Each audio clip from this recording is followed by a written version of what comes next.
I'm Ian Mackenzie, Executive Creative Director of FCB6. We're in Toronto, Canada. We're part of the FCB group of companies owned by IPG. And our focus, we're 2 years old, and our focus is using data, technology, and creativity together to individualize brand experiences at scale. Great. Well, that sounds like what everybody should be doing right now. Well, we're trying. Before we dive into that, you mentioned this is your first DMA conference.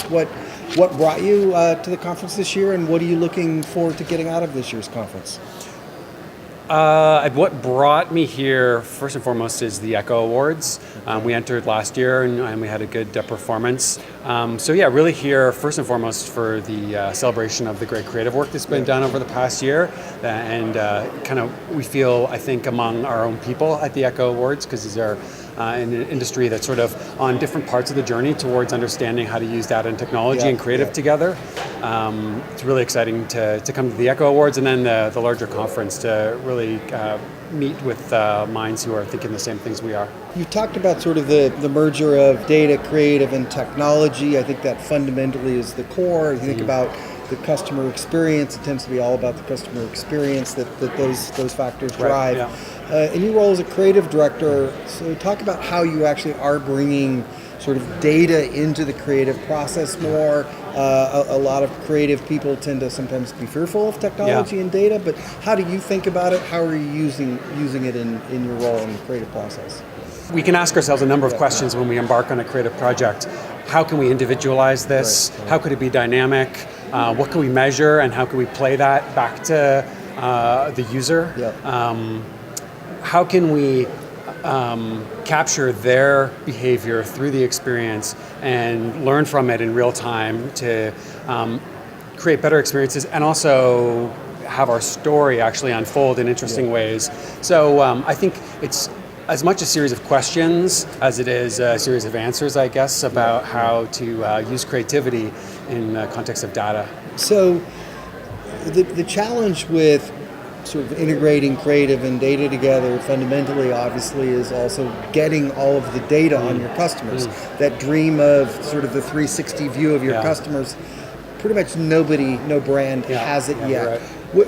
What are you seeing are sort of the fundamental data challenges at your clients, and how is your agency helping them address it and break down those silos? Most clients that we talk to, again, are on their journey with their own data. The quality of the data, the hygiene of the data, where is it, what platforms are we on?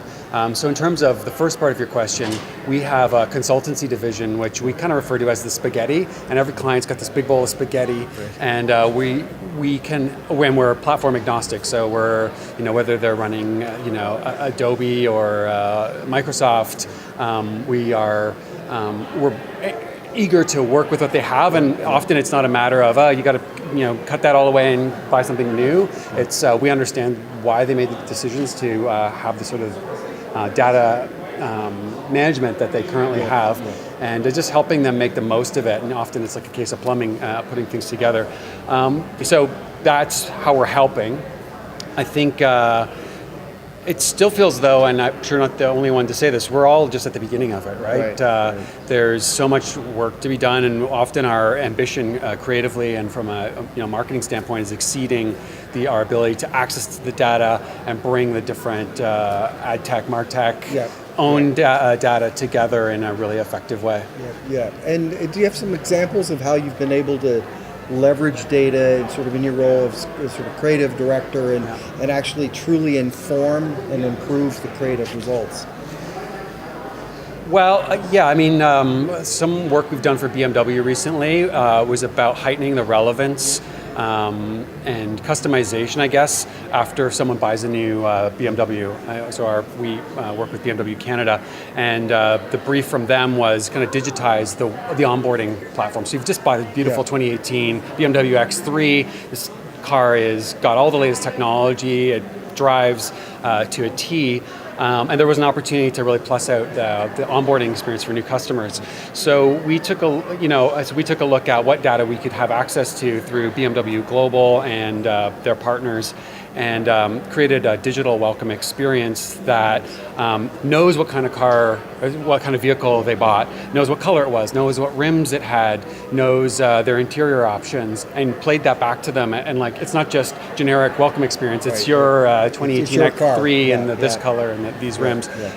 So just a small example of how just a minimal amount of data played back at the right time can improve an experience with a brand and make it sort of meet the other components of a brand, especially when you expect like a performance brand like BMW to be achieving on all levels. Now that level of personalization and data that you're talking about there, I mean, that's really at scale. You're going to have to rely pretty heavily on machines, right? And so what are your thoughts, and how is your agency thinking about sort of the future of more AI and machine learning? Are there particular areas of leveraging that technology that you guys are looking at?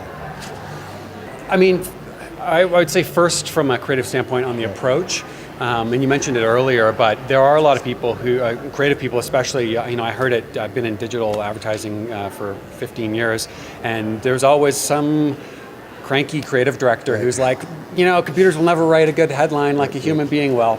And I think, fair enough, I mean, you could argue that, but I think Seth Godin said it well, in the future we'll get paid for our ability to work with machines rather than against them. Man and machine. And maybe he's not the only one who said that. And so I think fundamentally as an approach, we want to make sure we're not being fearful, and we're embracing and we're running towards the challenges.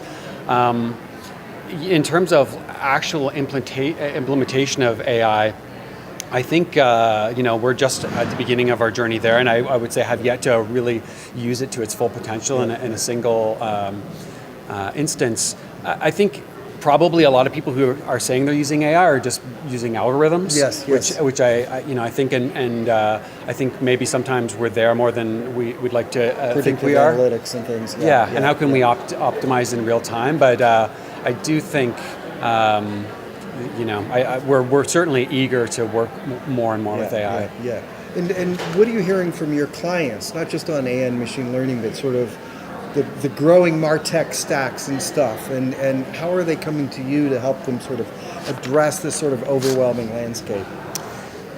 One of the things we've been talking about a lot is adjacencies and the idea of the adjacent possible. So clients are here today, and sometimes the best place to be is over there.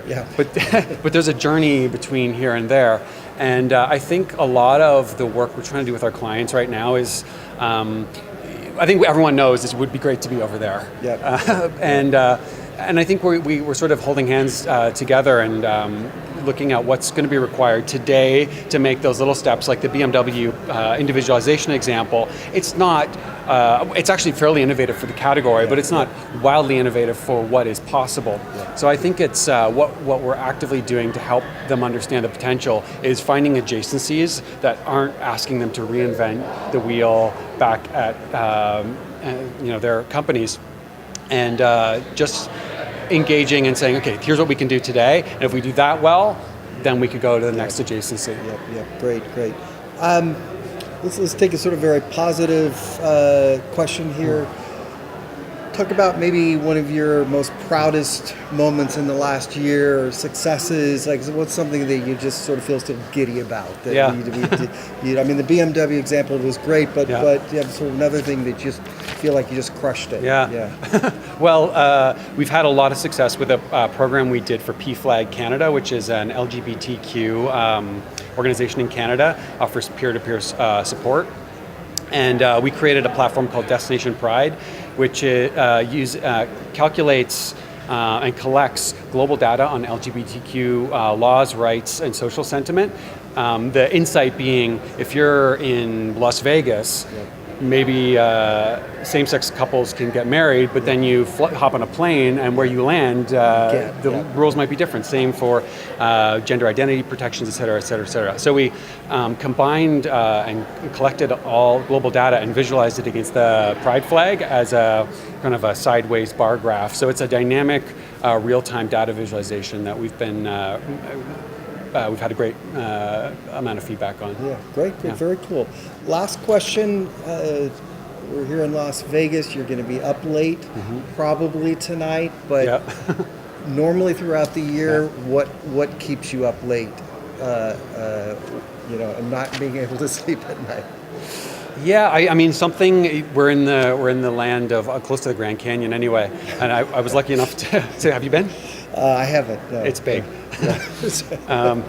but we've been talking about the Grand Canyon effect, which is it's the thing that keeps me up. Is there's so much potential. We're so inspired. We're so eager. The size of the opportunity to do the thing that's over here, but too often we're here. So the things that I'm really excited about, Destination Pride, the BMW welcome experience example, that stuff, it feels like it's on the North Rim, and we're really excited to get to the North Rim. A lot of our day-to-day work is happening on the South Rim, and we're just really eager. So that keeps me up a little bit, is just how do we make the most of what's available to us and our clients right now? What's possible today. Yeah, exactly. Great. That was awesome. Thank you very much.